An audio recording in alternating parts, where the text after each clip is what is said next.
Segunda-feira a gente estava aqui orando, reunião de oração. Reunião de oração. Eu acho que tudo que eu vou falar hoje eu comecei a pensar desde a segunda. A gente estava aqui orando. E eu fiquei assim, eu fico assim incomodado quando nós fazemos alguma coisa que a gente perde, assim, parece que perde o princípio, né? E algumas coisas me incomodam, não sei, perdoa, eu estou ficando velho. Pelo menos Solange fala isso, eu não vejo. Eu não vejo de maneira nenhuma, mas vai ficando chato, né? Mas vocês imaginam, uma reunião de oração. O que é que nós fazemos na reunião de oração? Quem sabe? Hein? Oramos. Sim ou não? Imagina a gente chegar numa reunião e não quer orar. Não tem motivo para orar. Nem que seja para agradecer o Senhor pelo dia. Senhor, obrigado por esse dia.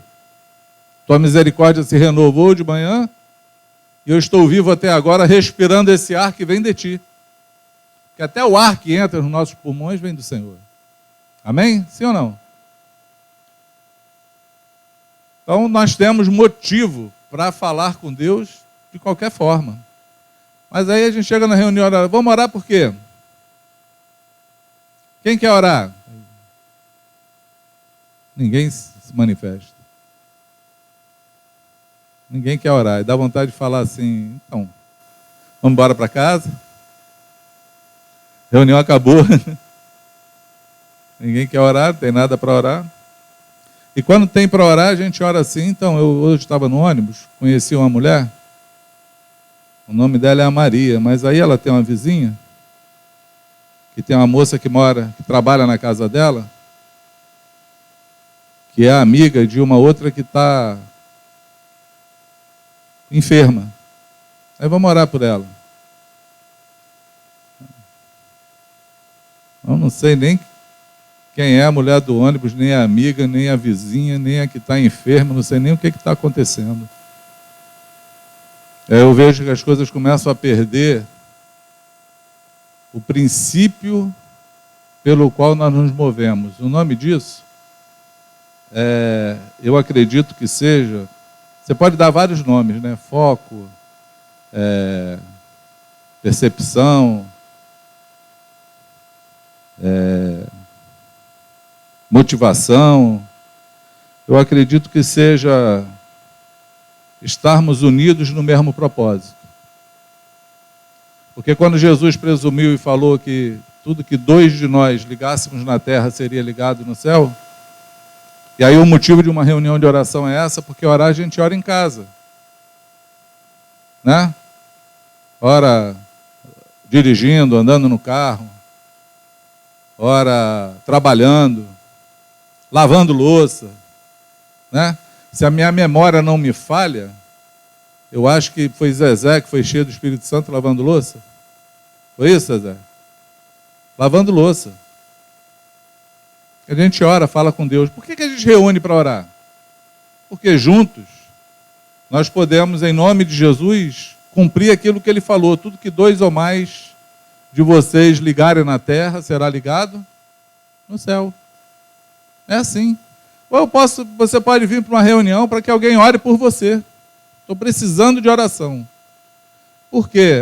Porque meu coração está mal, porque estou doente. E aí Jesus falou que com a imposição das mãos no nome dele sobre o doente fica curado. Ou estou aqui batalhando pela minha casa, pela minha família, pelos meus filhos, pela minha esposa, pelo meu marido, sei lá, tem um motivo pelo qual nós nos movemos. Sim ou não? Tem ou não? Porque a vida é feita de objetivos, de motivos. Se não for assim, aí nós estamos, na verdade, cumprindo uma parte da nossa vida, né? Eu lembrei da idolatria. Segunda-feira eu lembrei da idolatria. Eu fiquei pensando, o que fez as pessoas adorarem santos? Orar por uma imagem. Pedir a uma imagem alguma coisa, senão o distanciamento de Deus e a falta do propósito de Deus na vida de uma pessoa. Porque se Deus tem propósito na tua vida, Ele abriu o véu e você pode ir diretamente a Ele, sim ou não? Nós falamos com Deus. A minha esposa um dia falou para mim assim, você sabe por que as pessoas pedem para a gente orar por ela? Eu fiquei pensando na hora assim, falei assim, o que ela quer falar, né? Porque tem hora que faz algumas perguntas, que igual eu estou fazendo aqui para vocês, né? Vocês ficam pensando assim, né? Onde é que ele quer chegar com isso, né? O que eu respondo? Sim, não, dá até medo de responder, né? Aí eu olhei para ela e falei assim, não imagino não, o que seja. Ela, porque a pessoa crê que nós falamos com Deus, que Deus nos ouve. É verdade. Mas será que essa pessoa não crê que Deus ouve ela? Quando ela abre a boca diante do Senhor, o Senhor ouve a oração dela? E quando nós pedimos ao Senhor, Ele ouve o nosso pedido? Nós podemos pedir ajuda para orar, mas não podemos criar nenhum amuleto para isso. A nossa fé tem que estar em Deus, ela não pode estar no homem, na reunião, na oração ungida, no pastor que quando fala acontece. Não. Ela tem que estar em Deus. É o primeiro princípio, o primeiro rudimento da fé, é fé em Deus. É unidos em um só propósito, mas crendo no único Deus. Quantos dizem amém? Eu enchi o meu coração com o desejo de falar sobre unidade. Estar unidos naquilo que fazemos. Ter um só propósito, né? Eu estou deixando o pessoal doido aqui com os textos hoje, mas eu também vou lá. Todo mundo aí tem Bíblia, telefone, vai abrindo os textos comigo, né? Eu vou começar falando de não sei se é um conselho apostólico, um ensino, não sei como seria, mas Paulo, antes da revelação dele, de falar não só de quem é Jesus, não só de como nós devemos nos parecer com Ele, ele começa em Filipenses 2, ele começa nos dando assim um caminho, uma condução. Eu vou usar as palavras de Paulo para o nosso caminho hoje, amém? Paulo fala assim, Filipenses 2, ele diz assim, do 1 ao 4, portanto, se por estarmos em Cristo temos algum poder, algum encorajamento de amor, alguma comunhão no Espírito, alguma profunda fraternidade ou profundo amor fraternal e compaixão, aí ele fala assim, completai a minha alegria, tendo o mesmo modo de pensar, o mesmo amor, um só Espírito, e uma só atitude. Nada façais por rivalidade nem por vaidade. Pelo contrário, cada um considere com toda humildade as demais pessoas superiores a si mesmo. Ou na tua versão, deve ser RA, deve estar, cada um considere os outros superiores a si mesmo. Né? Cada um zele não apenas pelos seus próprios interesses, mas igualmente pelos interesses dos outros.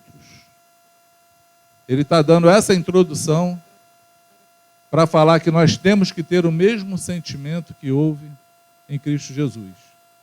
E é exatamente ali que ele vem revelando como Deus fez para se manifestar ao mundo através da pessoa de Jesus. Né? Ele fala, bom, então que cada um tenha o mesmo sentimento que houve em Cristo Jesus, porque embora sendo Deus, não teve por usurpação ser igual a Deus, mas a si mesmo se humilhou, se esvaziou da sua glória, assumiu a forma de servo, e como servo foi obediente até a morte, morte de cruz, ao qual Deus o exaltou de maneira soberana, ele deu um nome acima de todo nome, e ao nome de Jesus se dobre todo o joelho dos que estão nos céus, na terra ou debaixo dela.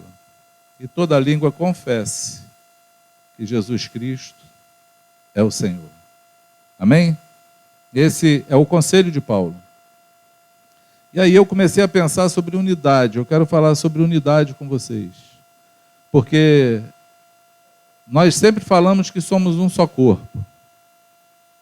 Quando alguém nos pergunta sobre qual o nome da igreja, ou de que igreja você pertence, a maior dificuldade é a gente responder, né?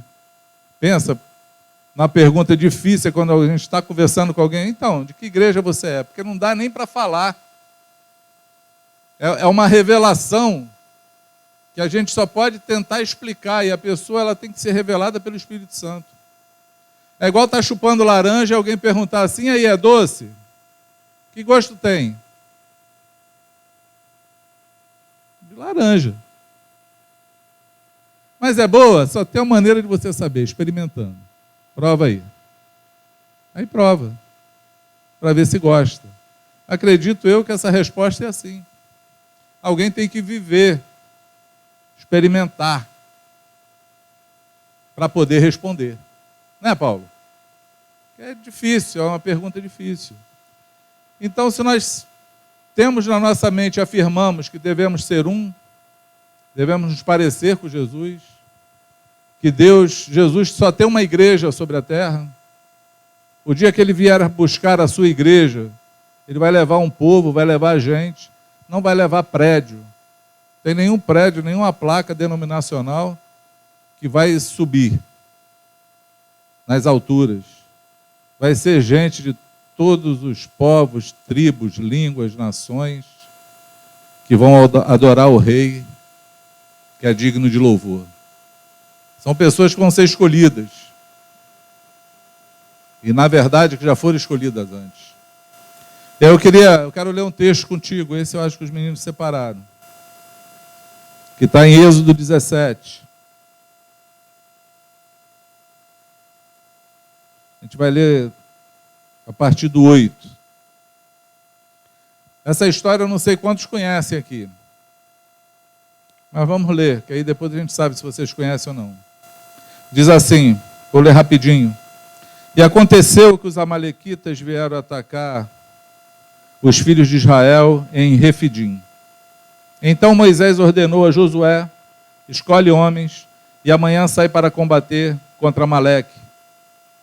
Eu me posicionarei no alto da colina, com o cajado de Deus em minha mão. Fez Josué como Moisés tinha orientado, e saiu para a luta contra os amalequitas. Enquanto isso, Moisés, Arão e Ur subiram até o alto da colina, durante o tempo em que Moisés ficava com as mãos levantadas, Israel prevalecia no combate. Quando, porém, Moisés baixava as mãos cansadas, Amaleque tinha vantagem. Ora, as mãos de Moisés estavam pesadas. Tomando então uma pedra, puseram-no debaixo dele, para que nela pudesse assentar-se. Arão e Ur mantiveram erguida as mãos de Moisés, um de cada lado. Assim suas mãos permaneceram firmes até o pôr do sol. E Josué pôs em fuga Amaleque e o seu povo ao fio da espada. Então o Senhor ordenou a Moisés: escreve isso para memorial em um livro e declara a Josué que hei de extinguir a memória dos amalequitas debaixo do céu. Depois Moisés construiu um altar e pôs-lhe o nome de Jeová Nissi. O Eterno fez-me aqui um grande milagre, porque ele declarou, porquanto Deus levantou a sua bandeira de guerra e jurou sobre o seu trono que ele mesmo lutará contra os amalequitas de geração em geração. Amém? Quem entendeu? Quem já conhecia? Era uma guerra interessante. Esse texto é usado para falar de ministérios, né? Por quê? Porque Deus falou com Moisés, e Moisés escolheu homens para ir para a guerra. Então, os mestres aí, eles gostam muito de usar esse texto para falar de ministérios, de escolher pessoas para o ministério, de estarem juntos no ministério. Nós não vamos usar dessa prerrogativa, por quê? Porque nós cremos numa igreja relacional, nós cremos em cada membro desse corpo funcionando, e nós acreditamos que aqui, pelo menos me ouvindo, ou aqueles que estão me ouvindo em casa, todos os que ouvem a palavra do Senhor, são chamados para essa guerra. Todos nós somos chamados a guerrear. Amém? Nós vivemos o tempo da graça. Moisés vivia o tempo de um povo escolhido para a guerra, de separar homens, generais, aquela história toda, que para nós não é esse contexto. Nós não somos do exército da salvação. Nós somos, todos nós, enviados por Jesus para proclamar salvação ao mundo e guerrear e desfazer as obras do diabo. Amém? Porém, esse texto nos mostra um princípio fantástico de unidade. Porque é assim, Deus fala com Moisés e para Moisés enviar os homens para a guerra contra os amalequitas aqui. Né? Amaleque é um descendente de Esaú. Se eu não me engano, neto de Esaú. Então eu posso criar aqui contigo, né, de maneira exegética, eu posso criar com você aqui para que a gente possa pensar em uma coisa muito interessante. Porque Esaú era o fruto da carne de Abraão, foi aquele fruto que Abraão tentou fazer na sua própria força. Deus tinha dado uma promessa para Abraão, que ele daria um filho para ele, mas ele não aguentou esperar Deus, Ismael achou que não daria mais, não teria mais aquele filho. E aí ele então parte para uma caminhada diferente daquela de Deus. Amém? Quando se chega na vida de Isaac, acontece a mesma coisa. Por quê? Porque nascem dois filhos da promessa. Deus continua mantendo a promessa dele através dos tempos. Quem entende o que eu digo? Amém? Deus tem promessas na minha vida, Deus tem promessa na tua vida. Tudo que está escrito na palavra de Deus é uma promessa dele para você e ela vai ser alcançada ou ela vai alcançar a tua vida, porque a bênção de Deus, ela nos acompanha, ela nos alcança. Nós não corremos atrás da bênção. Ela nos alcança por quê? Porque existe um Deus que prometeu. Ele prometeu que as bênçãos deles viriam sobre a minha vida e sobre a tua vida. Deus é um Deus que cumpre promessas. Amém? Quando Jacó, então, nasce junto com Ismael e divide, Esaú nasce, estou trocando Esaú com Ismael toda hora, né? Esaú nasce e Jacó nasce na primogenitura, nasce agarrado no pé do irmão, querendo já uma promessa, uma primogenitura, mas nesse agarro desse nascimento, dessa briga dentro do ventre da mãe, nessa falta dessa unidade no ventre da mãe, nascem dois meninos, um com a promessa de receber a bênção da primogenitura, e nasce um outro com o nome de desonesto. O nome de Jacó queria dizer usurpador, né? Desonesto. Nasce ele assim. Mas é engraçado, amados, que esse Jacó foi o que alcançou a promessa. Foi ele que alcançou a promessa, não foi Esaú. Esaú perdeu a bênção dele, porque ele não tinha a mesma unidade que ele precisava ter com Deus e as suas promessas. Ele não tinha o mesmo apego às coisas do Pai, às histórias que ele ouviu do Pai sobre Deus. Ele não tinha a mesma honestidade diante de Deus e conseguiu, mesmo nascendo primeiro, tendo o direito da promessa, não receber a promessa. Porque faltou nele uma coisa, a unidade com Deus. Unidade com o Pai. Unidade com a palavra. E aí é da onde originou os amalequitas. É a força do braço do homem operando em contrapartida às promessas de Deus. Entende isso? Essa é uma guerra que Deus falou que perpetuamente nós iríamos lutar.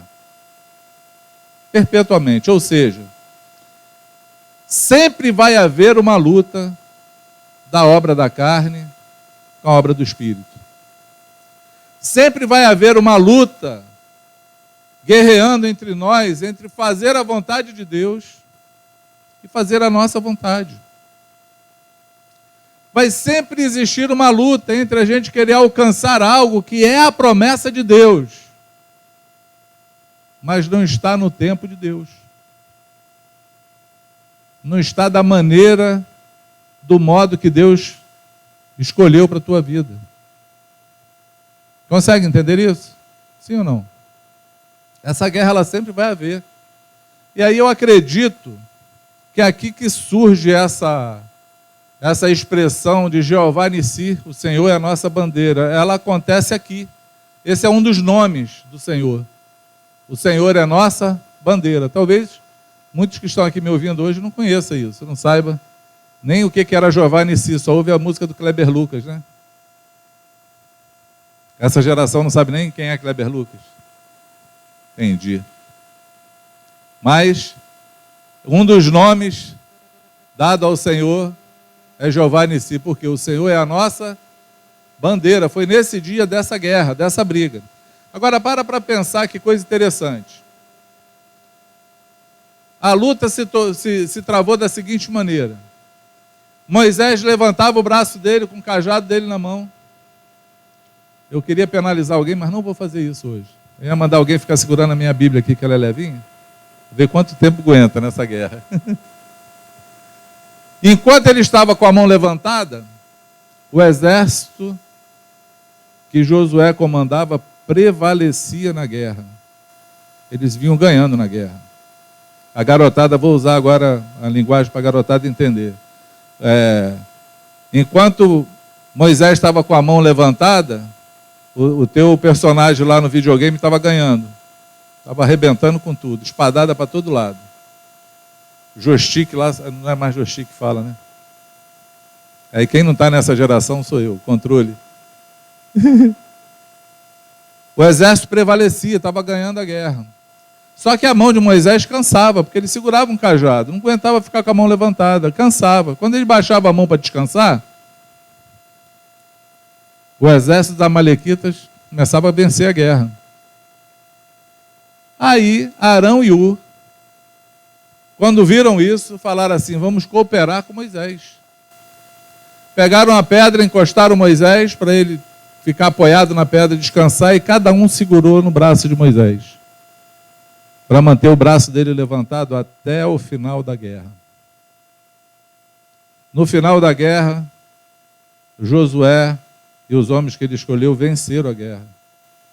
Destruíram a espada todos os seus inimigos. Amém? Eu te pergunto, de quem foi a vitória?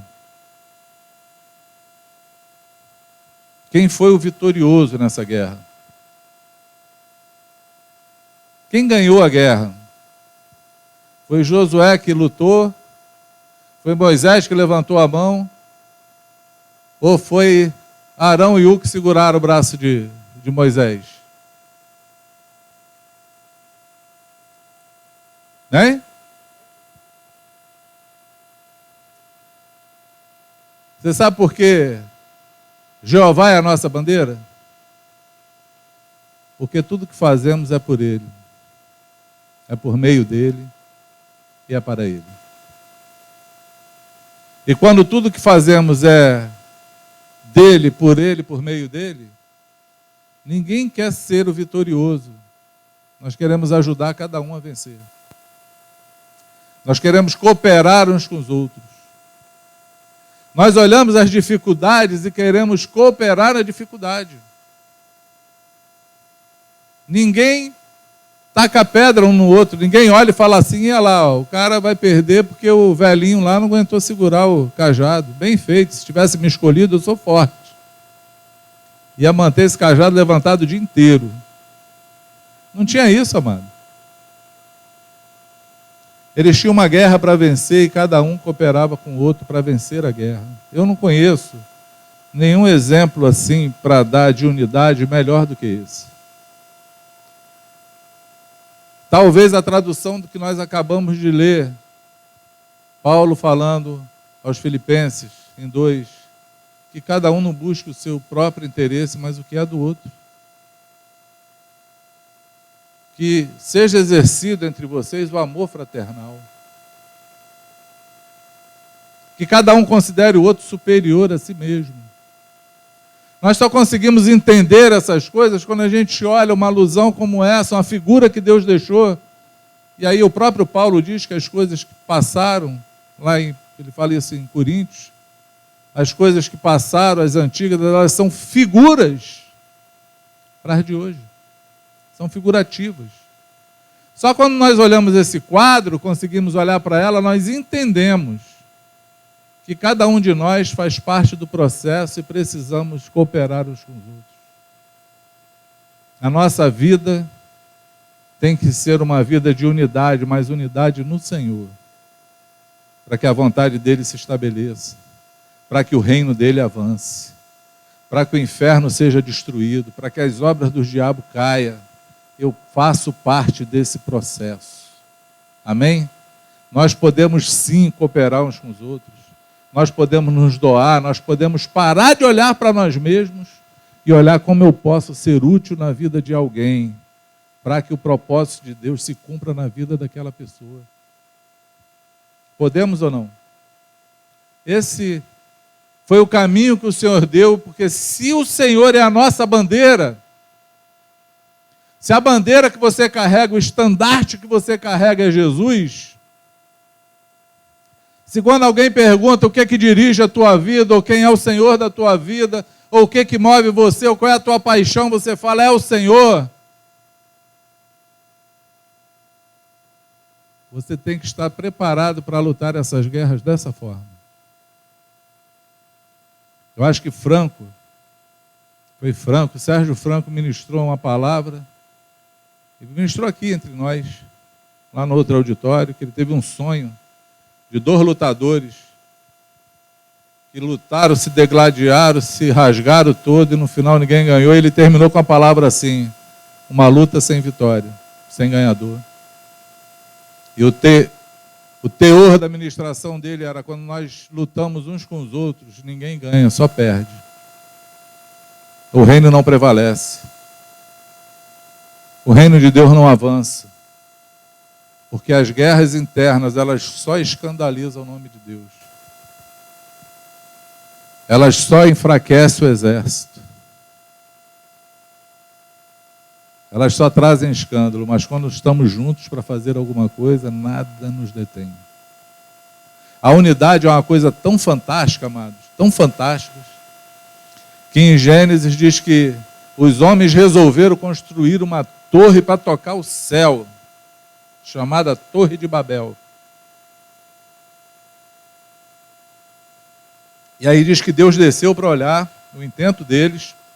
Está escrito exatamente assim: esse povo, ele é um. Eles têm unidade entre eles. Tudo que eles intentarem fazer, eles vão conseguir. Que poder tremendo tem a unidade. Aí Deus fala, então vamos lá e vamos confundir a língua deles. Por isso que o nome é Babel. Confundiu a língua deles para que o propósito do homem não pudesse fazer. Porque a unidade, ela pode ser para o bem, como ela pode ser para o mal. Mas se tiver unidade, prevalece. A importância de ser um naquilo que faz.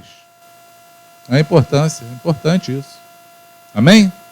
Daí não dá para viver sozinho, não dá para estar dentro de um exército, chamado igreja, chamados por Jesus, e você não está lutando a mesma guerra. Não está sustentando ninguém. Não está nem lá embaixo na batalha com a espada na mão, nem intercedendo com a mão levantada e nem dando suporte àqueles que estão fazendo. Não tem como estar numa situação que você diz que está, mas não estou fazendo nada. Falta unidade no teu coração ainda com Deus, para que os propósitos dele se manifestem na tua vida. Porque senão você está no exército errado, você está no exército da força. Você está no exército dos descendentes de Esaú. É o exército da força do braço, do que eu faço o que eu quero, do que eu faço quando dá, porque ninguém manda em mim. Porque eu sou o dono do meu nariz. E Jesus não é Senhor de coisa nenhuma na tua vida, porque não te move para lugar nenhum. Não consegue te mover. Ou seja, o sacrifício feito na cruz por você não valeu a pena ainda. Não valeu. Eu ouvi, acho que foi Luciano Subirá, eu estou lembrando hoje de um monte de gente aqui, né? Luciano Subirá falando sobre esse tema, e ele usou aquele filme O Resgate do Soldado Ryan. Isso aí, tem que falar igual o caipira. Resgate do Soldado Ryan. Isso aí. E na hora que eles chegaram com o cara lá, com o soldado lá no final, ele olha para o cara assim, depois de já ter morrido um monte de gente, ele olha para o cara e fala assim, ó, faça valer a pena. Faça valer a pena.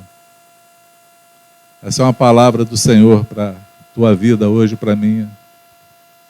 Faça valer a pena o sacrifício na cruz pela tua vida. Você pode dizer amém? Nós podemos se perder. Tem um outro texto de Êxodo. Eu quero te mostrar esse poder da força. O poder da unidade quando ela é para o mal. Está em Êxodo não, está em Números. Números 12.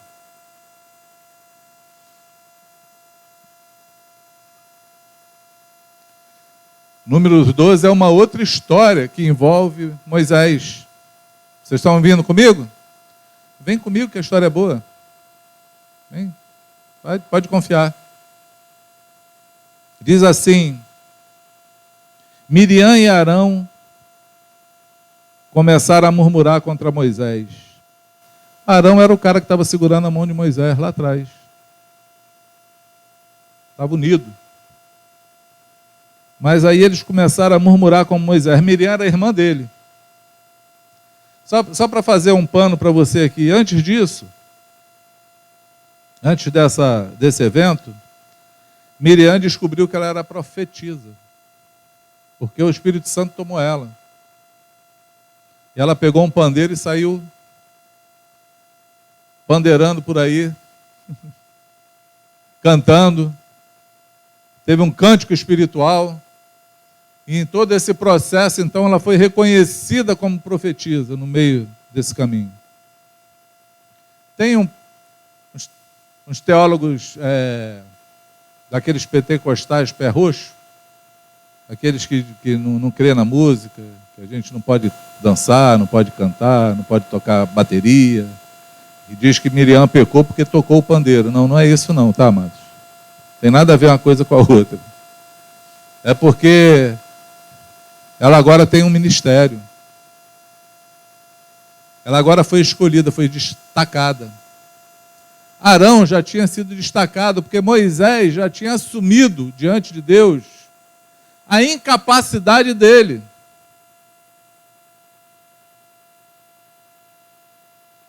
Deus tornou Moisés no deserto o homem mais manso da face da terra. Mas ele não era assim. Se você estiver me ouvindo, eu quero que você guarde isso no teu coração. Moisés era aquele cara que matou um cara com as mãos e enterrou. Porque Deus falou que ele ia ser o libertador de Israel. O primeiro que ele encontrou batendo no hebreu, sentou a mamona no cara, deu um mata-leão, matou o cara, fez um buraco e enterrou. E aí fugiu para o deserto por conta desse assassinato.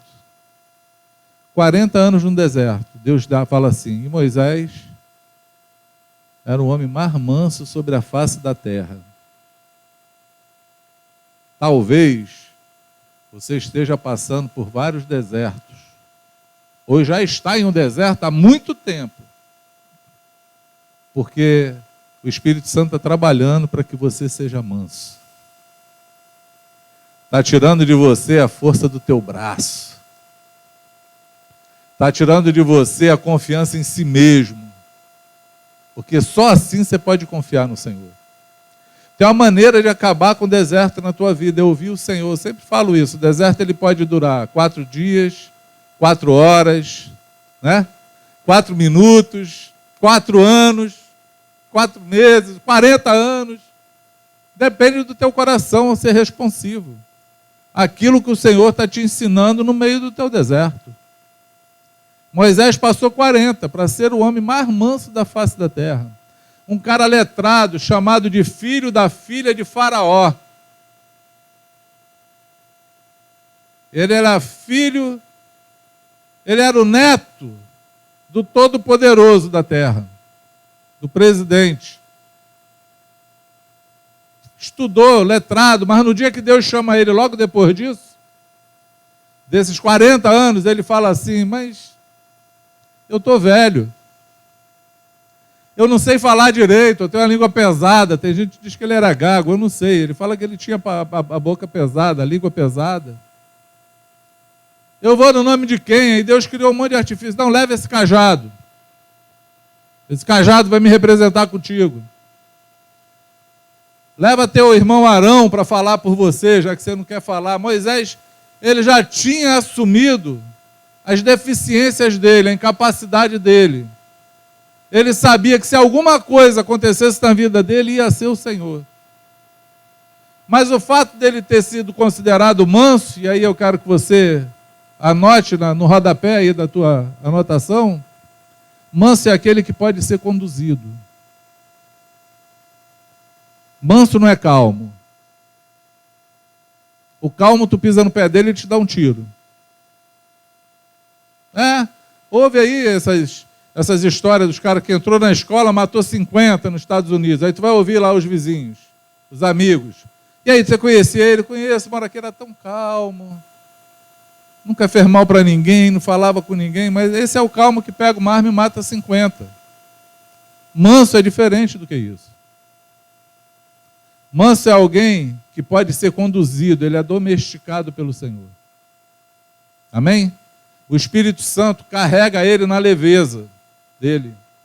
Manso é assim, Jesus, está escrito, foi conduzido pelo Espírito Santo ao deserto para ser tentado. Quem levou Jesus para o deserto? Espírito Santo. E ele, correu? Foi. Quando Pedro fala, diz que como ovelha muda foi entregue a seus tosqueadores e da sua boca não abriu a boca para reclamar de nada. Quando o trajado não respondeu com traje, manso. Conduzido por Deus até a cruz, manso, mansidão que ela tenha sobre a tua vida. Porque isso vai te tornar aperfeiçoado para poder ter unidade com Deus e com os homens. Que é não crer na força do teu braço. E eu nem li o 12. Miriam e Arão começaram a murmurar contra Moisés, porque ele havia se casado com uma mulher cuxita, etíope. É engraçado, porque teologicamente não se tem uma definição dessa mulher de Moisés. Uma linha teológica diz que ela era uma etíope que veio da Etiópia, logo ela tinha a pele preta, e que a reclamação seria por isso. Tem uma outra linha teológica que diz que não, que Miriam estava falando mesmo era de Zípora mesmo, porque Zípora já era mesmo de outro povo, de outros. Na verdade, eu acho que Miriam encontrou, ou teve problema, os irmãos, com a cunhada. Isso acontece contigo? Acontece em casa, parente? Sogro, sogra, cunhado, irmão. No meio da família tem treta? Sim ou não? Tem. A gente resolveu agora uma treta lá de Natal. A história do panetone na sobremesa. Deu uma treta o panetone, que ontem foi a festa do panetone. Depois da treta. Reúne a família toda para resolver o problema do Natal. Haja problema. Sentar com os da família para falar com cada um. Esse caminho está errado, isso não é assim. Não pode haver inimizade entre nós, não pode haver falta de perdão. porque quem julga isso é Deus. Dá o maior trabalho, aí tu vai e fala com um, fala com o outro, e a família é grande, consegue juntar todo mundo. Aí um dia é o dia da treta, outro dia é o dia da festa. Mas a gente resolve o problema. Porque as nossas tretas têm que ser resolvidas. Elas não podem viver na treta. É impossível que não tenha treta. Mas tem que resolver as tretas. Amém? Os problemas têm que ser resolvidos. Por quê? Jeová é a nossa bandeira. E Ele vai julgar todo mundo. Um dia estaremos diante dEle. E você não vai escapar da espada. Quem pode dizer amém? Amém? Então nós temos que resolver esses problemas. Então aí teve treta. Bom, não sei qual era o motivo da treta, mas teve. Bom, e assim questionaram. Aí eles questionando, falando com eles. Falou porventura o Senhor somente a Moisés? Não falou igualmente a nós? E o Senhor ouviu tudo isso. Vocês lembram que Jesus falou que toda palavra frívola que o homem disser, ele vai dar conta dela? Quem lembra disso? Lembra? Eles estavam discutindo entre eles, falando do irmão. Então eles murmuraram por conta da mulher dele. O problema era a mulher. Mas a boca deles, o coração falou assim: acaso Deus fala somente com Moisés? Deus não fala com a gente, não?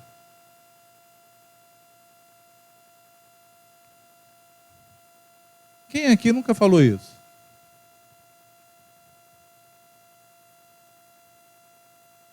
Quem aqui nunca falou para a mulher ou para o marido: tu acha que Deus só fala contigo, não fala comigo? Para o irmão: não, Deus fala comigo também, meu irmão. Quem nunca teve uma treta dessa? Que Deus também fala comigo. Essa foi a história. Só que o texto diz que Deus ouviu. Deus estava ouvindo essa história toda. E aí Deus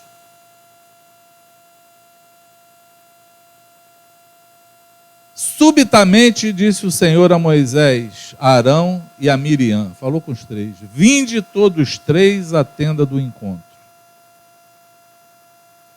Todos os três se dirigiram à tenda. Quando o Senhor desceu numa nuvem, se deteve à entrada da tenda, chamou Arão e a Miriam, ambos se apresentaram. Então disse o Senhor: ouve, pois, as minhas palavras.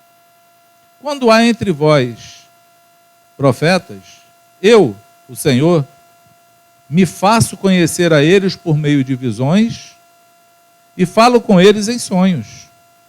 Contudo, não é assim que procedo com meu servo Moisés, o mais fiel dos servos de minha casa.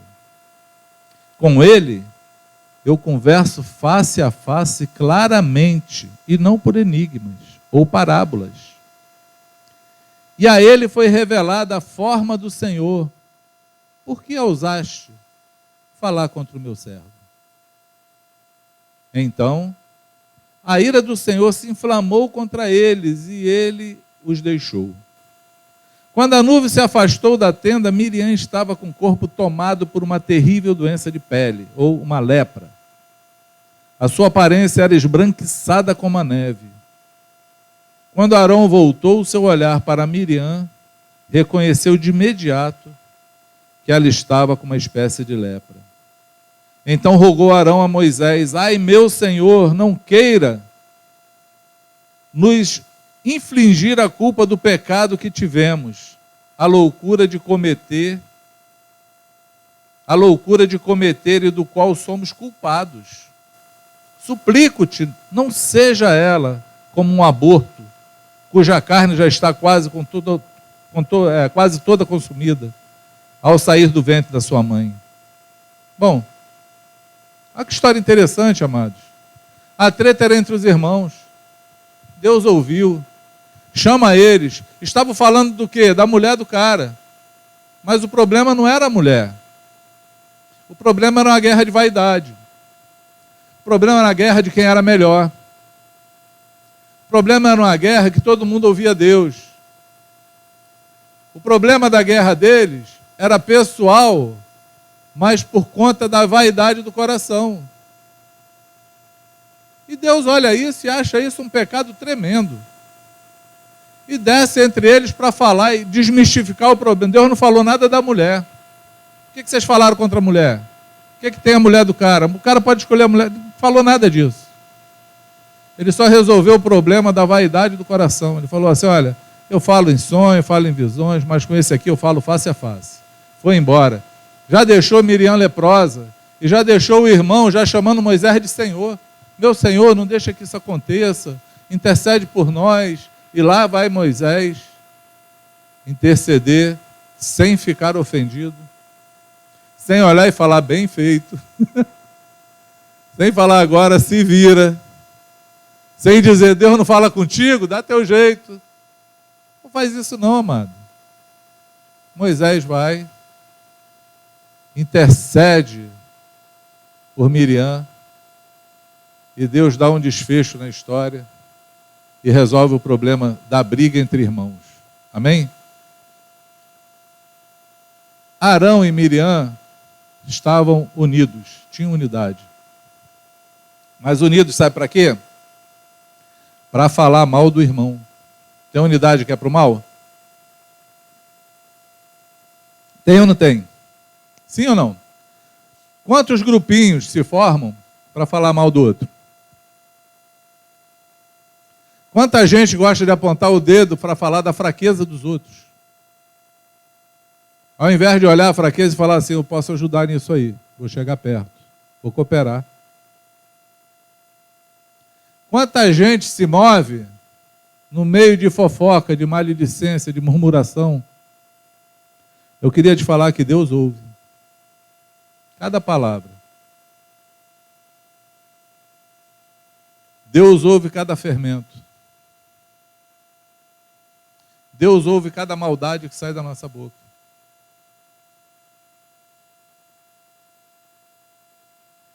Eu vou te falar sobre lepra.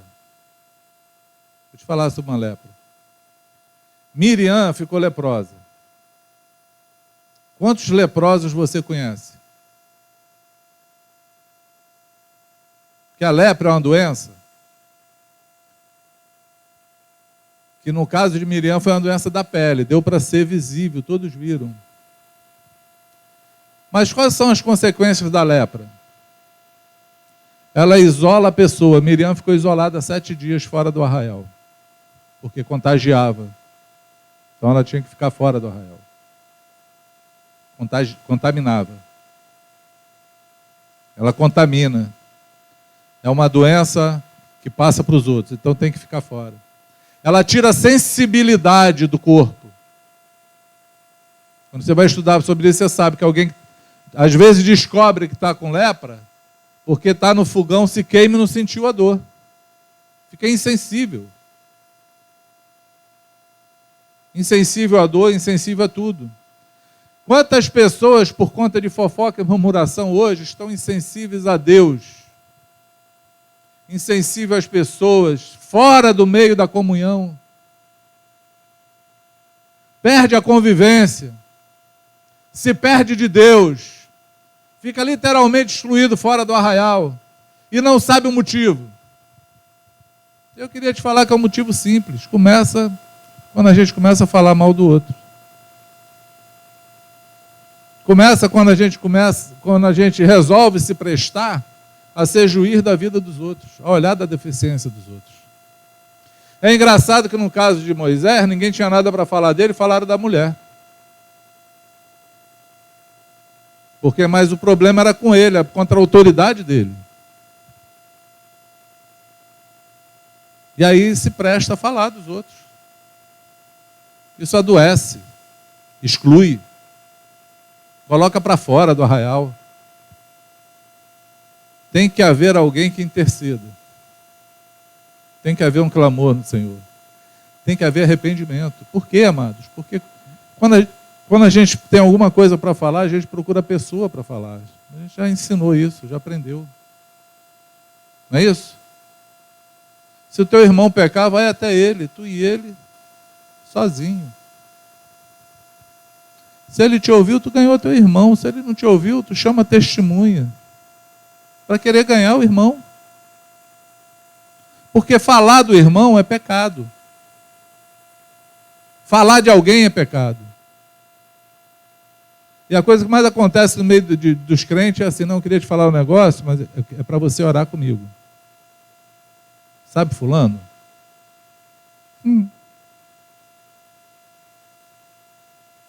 Ninguém ora, é só fofoca.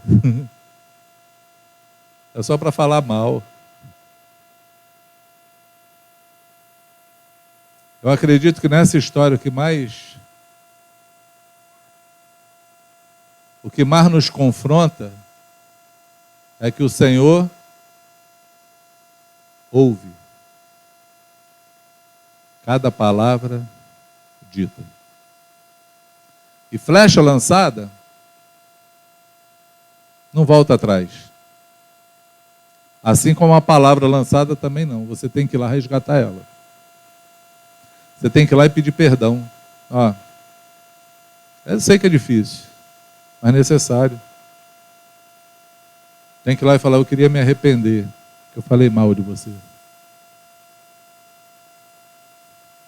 Eu julguei você. Eu criei intriga contigo sem nem te conhecer. Porque tem pessoas que têm essa capacidade de julgar os outros sem nunca conhecer, sem perguntar, sem falar, sem saber da história, mas julga, fala. Fala e senta a língua, como se tivesse no assunto. Como se tivesse visto. Confortavelmente, mas o Senhor vê e ouve. Você pode dizer amém? O Senhor ouve todas as coisas. Essa é uma unidade para o mal. Ela é para o mal. A Bíblia fala que marido e mulher tem que ser um em casa. Mas pode se unir para o mal também, para fazer o que não seja a vontade de Deus, não pode?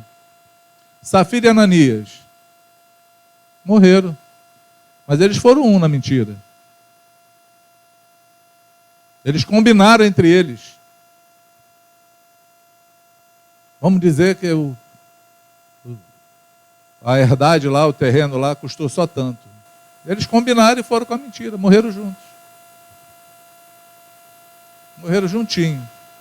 Por quê? Porque o Senhor ouve. Quem falou para Pedro? Não foi o Espírito Santo? O Senhor ouve. Deus ouve. E aí foi lá e denunciou eles. Mas eles estavam juntos. Tem uma história interessante, está em Mateus 24, se eu não me engano. Jesus está falando dos dias do fim, nos últimos dias, e ele está dizendo assim: porque 2 estarão numa cama, um será levado e o outro vai ficar. 2 vão estar trabalhando num campo, um vai ser tirado. O outro, ele está falando do arrebatamento, está falando do dia do fim. Um monte de gente que está juntos, mas sem unidade. Sem unidade por quê? Porque certamente um está fazendo a vontade de Deus e o outro não. Porque esses problemas vão vir sobre nós. Mateus 10, Jesus fala: vocês pensam que eu vim trazer paz sobre a terra? Estou enganado. Eu vim trazer espada. Por quê? Porque o filho se levantará contra o pai contra o filho, a mulher contra o marido, e os inimigos do homem serão os da sua casa. Aí a gente não entende essa história de Jesus, fala, meu Deus, como diz o Marco Vinícius, é o começo do fim. Mas ele está falando assim, um vai querer fazer a minha vontade, o outro não. Vai ser uma guerra. Por quê? Porque a nossa unidade, ela tem que ser só para fazer a vontade do Pai. A gente tem que olhar o que o Senhor quer, o que o Senhor quer, a minha bandeira, qual é a vontade dele. é essa que nós vamos fazer. A gente só tem unidade se for na vontade de Deus. Se não for na vontade de Deus, não tem unidade. Não dá para ser um. Porque a unidade ela tem que ser para o bem. Ela não pode ser para o mal. Amém? A unidade tem que ser naquilo que Jesus falou. Tudo que dois de vocês concordarem na terra, será ligado no céu. Eu já vi um monte de atrocidade na vida. Eu já vi história de irmãos que se juntaram para a mulher do pastor morrer, porque ela atrapalhava o ministério dele.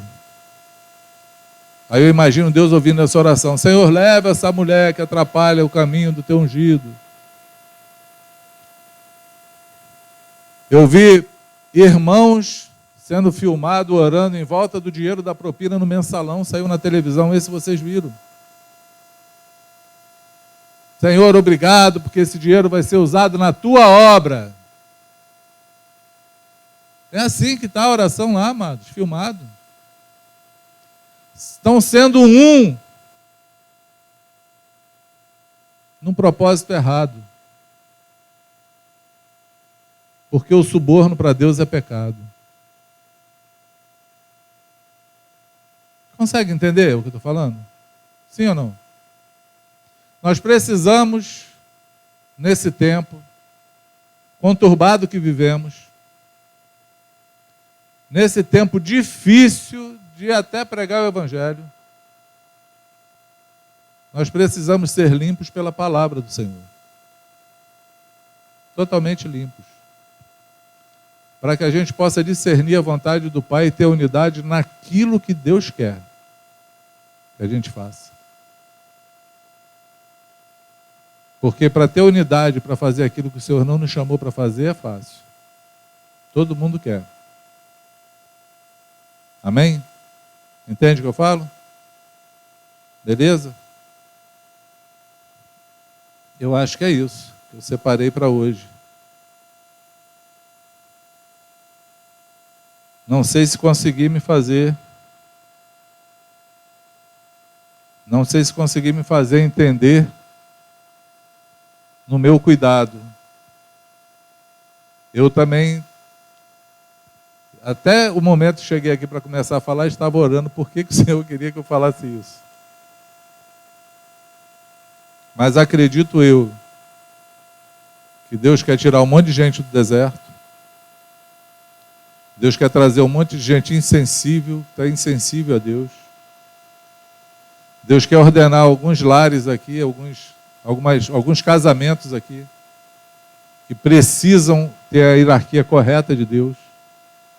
Maridos que precisam ser cabeça da casa e estarem unidos em Deus para vencer uma guerra, porque as nossas guerras são vencidas juntos por um propósito.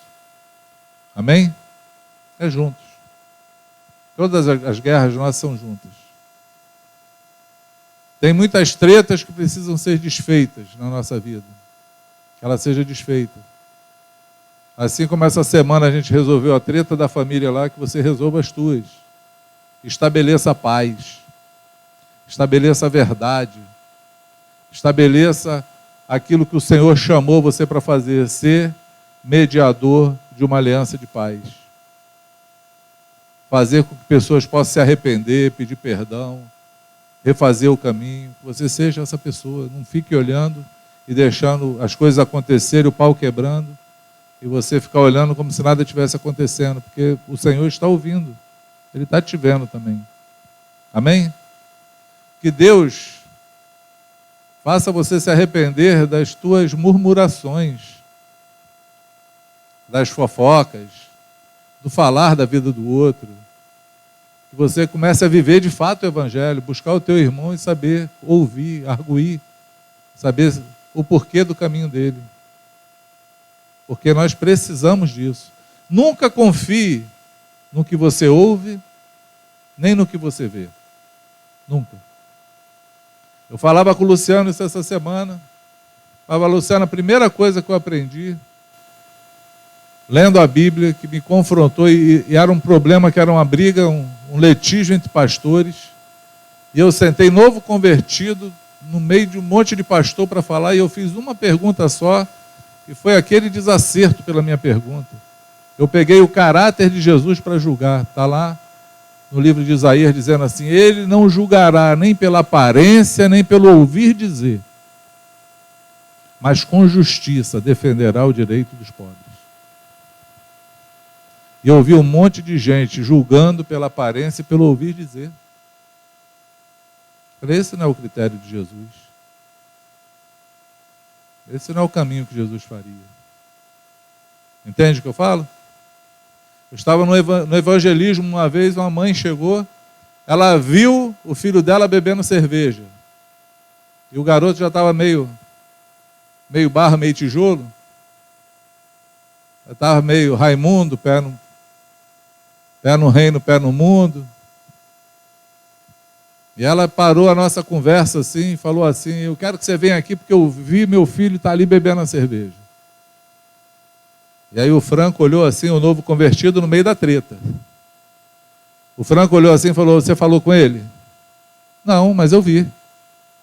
Tá bom, mas você falou com ele? Porque para eu ir lá você tem que ter falado com ele. Porque assim, o critério bíblico é esse. Se teu irmão pecou, vai você e ele sozinho, fala com ele. Se ele não te ouviu, chama testemunho. Tu já está querendo levar testemunha? Sem nem ter falado com ele?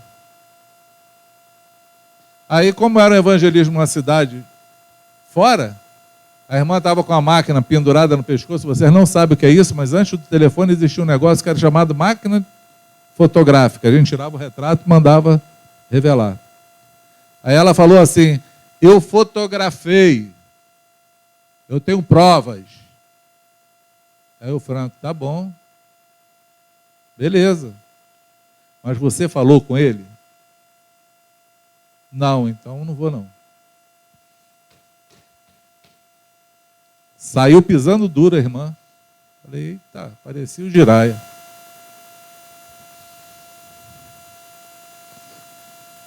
Tá bom, treta arrumada. Eu queria saber qual era o final da história, né? Aquela turminha aí, o William. Briga. Passa um tempo, vem a irmã toda humilhada. Então, fui lá falar com ele, cheguei lá, não era cerveja não, era Guaraná Toby. Que a garrafa era igual de cerveja, vocês lembram disso? Então, nunca confie no que você ouve nem no que você vê. Nunca faça isso. Pergunte. Arguir. Pergunta. Perguntando você vai saber. Que é possível, se a pessoa estiver em pecado, você vai ter a oportunidade de dar para ela a chance de se arrepender.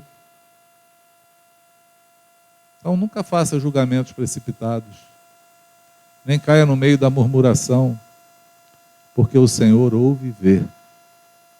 Amém? Tiago fala assim: irmãos, não se queixem uns dos outros, porque o juiz está à porta.